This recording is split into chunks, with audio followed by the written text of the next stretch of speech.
Hello friends, welcome to nursing education. आज का हमारा टॉपिक है ब्लड।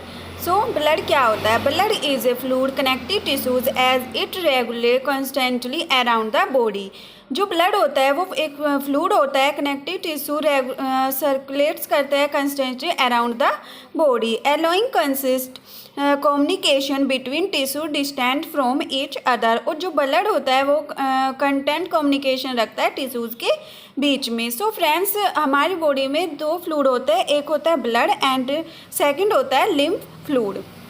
सो नेक्स्ट आगे पढ़ेंगे हम इट्स ट्रांसपोर्ट्स, मतलब जो ब्लड है वो क्या क्या ट्रांसपोर्ट्स करता है? Oxygen, nutrients, hormones, heat protective substances, clotting factors. तो ब्लड क्या करता है? ऑक्सीजन प्रोवाइड करता है, यह हीमोग्लोबिन के थ्रू आरबीसी के थ्रू ब्लड में एंटर होती है।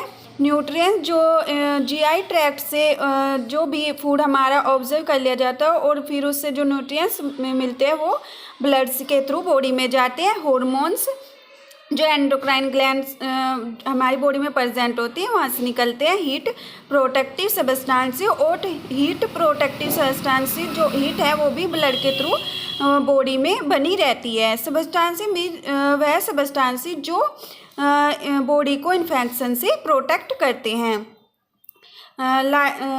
इन्फेक्शन से प्रोटेक्ट करते हैं। नेक्स्ट है क्लोटिंग फैक्टर्स, और क्लोटिंग फैक्टर्स में भी को भी ट्रांसपोर्ट करता है। क्लोटिंग फैक्टर्स में फिब्रियोजन से क्लोटिंग फैक्टर होता है।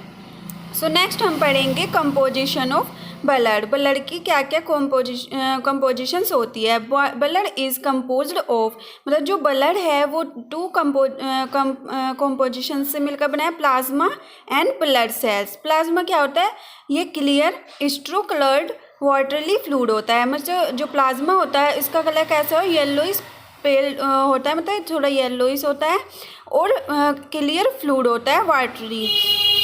एंड ब्लड सेल्स, जो प्लाज्मा होता है वो बॉडी में 55% वॉल्यूम में ब्लड में प्रेजेंट होता है, and blood cells 45% of the volume of body. और जो ब्लड सेल्स है वो बॉडी में 45% ही प्रेजेंट होते हैं। सो फ्रेंड्स, ये डायग्राम में देख सकते हैं आप, ये प्लाज्मा है जो बॉडी में 55% होता है, और रेड ब्लड सेल 45% होते हैं, जिसमें होती है हमारी आरबीसी, डब्ल्यूबीसी एंड प्लेटलेट्स, जिनको हम बाद में स्टडी करेंगे। Now we read constituents of plasma. So plasma में क्या क्या कंसिस्ट होता है? फर्स्ट हमारा है वाटर। प्लाज्मा में 90 to 92% प्लाज्मा वाटर होता है। सेकंड हमारा है प्लाज्मा प्रोटीन्स, जो 7% प्लाज्मा में प्रेजेंट होता है। Creates the osmotic pressure of blood which keeps plasma fluid within the circulation। जो प्लाज्मा प्रोटीन्स है वो क्या करता है? ऑस्मेटिक प्रेशर करता है ब्लड में, विच जो कीप्स प्लाज्मा फ्लूइड के जो फ्लो है उसको बनाए रखता है और सर्कुलेट करता है। Plasma viscosity is due to plasma proteins mainly albumin, fibrinogen and globulin. जो प्लाज्मा प्रोटीन्स होता है वो प्लाज्मा की विस्कोसिटी मीन्स उसके गाढ़ेपन को बनाए रखता है, एंड प्लाज्मा प्रोटीन मेनली, और जो प्लाज्मा प्रोटीन है वो मेनली 3 टाइप के होते हैं, albumin, fibrinogen and globulin. Albumin क्या करता है? यह अबेंडेंटली प्रेजेंट होता है, मतलब कि बहुत ही अमाउंट में प्रेजेंट होता है प्लाज्मा में। और फिब्रिनोजन क्या करता है? यह ब्लड क्लोटिंग में हेल्प करता है।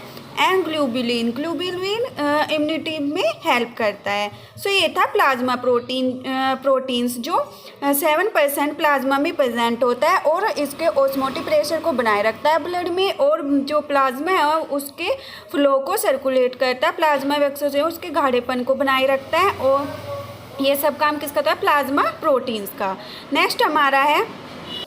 नेक्स्ट हमारा है इनऑर्गेनिक सोल्ट, जिनको इलेक्ट्रोलाइट्स भी बोलते हैं। इलेक्ट्रोलाइट्स में क्या क्या होता है? Sodium, potassium, calcium, phosphate, magnesium, chloride and bicarbonate. ये क्या है? हमारे इलेक्ट्रोलाइट सोल्ट। जो कैल्शियम होता है उस वो मतलब इन सब के अलग अलग फंक्शंस होते हैं, लेकिन जो लाइक दैट जो कैल्शियम होता है वो मसल्स कॉन्ट्रैक्शन में हेल्प करता है। नेक्स्ट हमारा है nutrients, the products of digestion glucose, amino acid, fatty acid and glycerol are absorbed from the alimentary tract. जो न्यूट्रिएंट्स जीआई ट्रैक्ट के थ्रू, मतलब जो फूड हमने टेक किया था, जब वह ऑब्जर्व होता है और उससे जो अमीनो एसिड, फैटी एसिड, ये सब ऑब्जर्व होने के बाद जो न्यूट्रिएंट्स बचता है वह भी ब्लड के थ्रू बॉडी में जाता है, मतलब प्लाज्मा के थ्रू ब्लड में, और ब्लड में से बॉडी में। Waste product urea, creatinine and uric acid carried in blood to the kidney for excretion.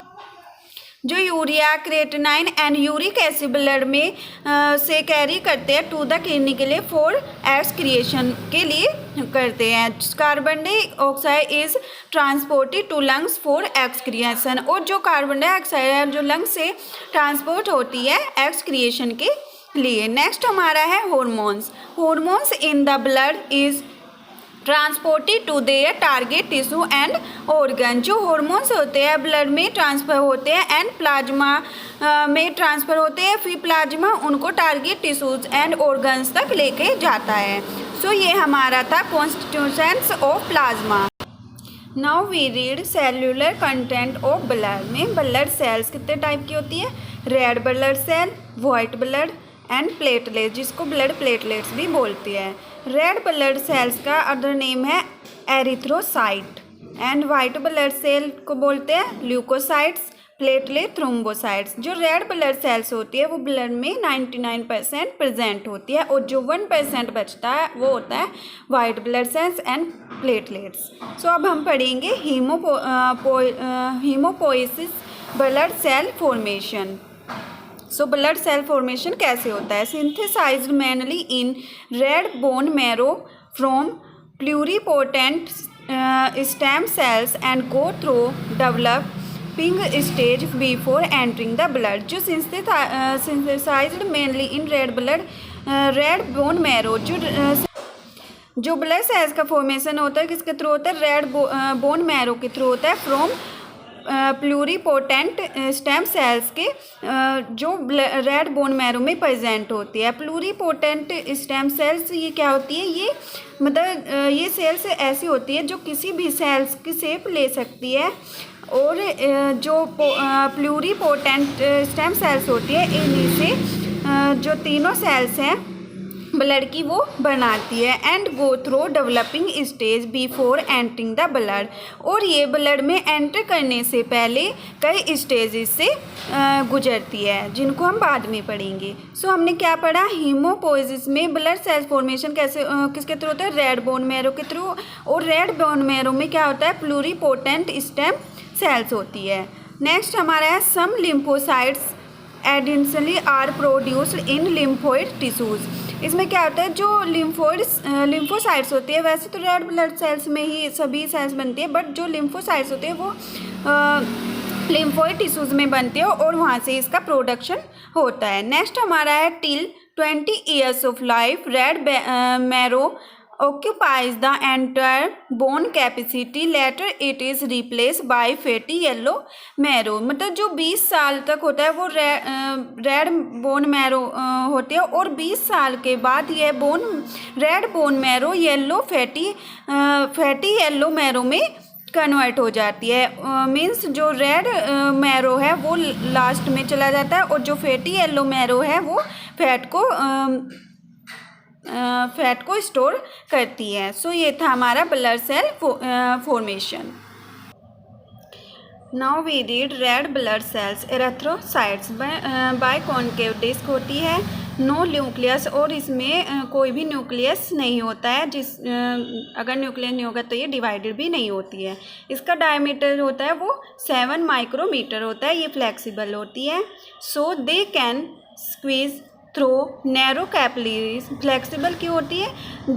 जो कैपिलरीज होती है नैरो कैपिलरीज उसमें स्क्यूज ईजिली हो जाती है। No intracellular organelles living more space for haemoglobin, और जो इसमें इंट्रासेलुलर ऑर्गेनल्स भी नहीं होते, मीन्स यह इम्पिटी होती है जिसमें हीमोग्लोबिन होता है। लार्ज हीमोग्लोबिन क्या होता है, लार्ज पिगमेंट प्रोटीन होता है रेस्पॉन्सिबल फॉर गैस ट्रांसपोर्शन, जो गैस मतलब ऑक्सीजन ट्रांसपोर्ट करने में हेल्प करता है हीमोग्लोबिन। नेक्स्ट हमारा mainly transport oxygen but also carry some carbohydrate. जो हीमोग्लोबिन होता है वो उसका मेनली जो ट्रांसपोर्ट होता है वो क्या होता है, और ऑक्सीजन का, बट थोड़े अमाउंट में यह कार्बन डाइऑक्साइड को भी ट्रांसपोर्ट करता है। नेक्स्ट है RBCs can not divided because इसमें न्यूक्लियस नहीं होता है तो ये डिवाइडेड भी नहीं होती है। So need to be continuously replace by new cells from the red bone marrow, और ये नीडली कंटिन्यूसली रिप्लेस्ड होते रहती है, मीन्स जो रेड बोन मैरो है वहाँ से daily new bone marrow new sales बनती रहती है। नेक्स्ट हमारा the life span in the circulation is about 120 days. जो आरबीसीज होती है उनका जो लाइफ स्पैन होता है वो होता है 120 डेज का, मतलब ये 120 डेज में ख़त्म हो जाती है।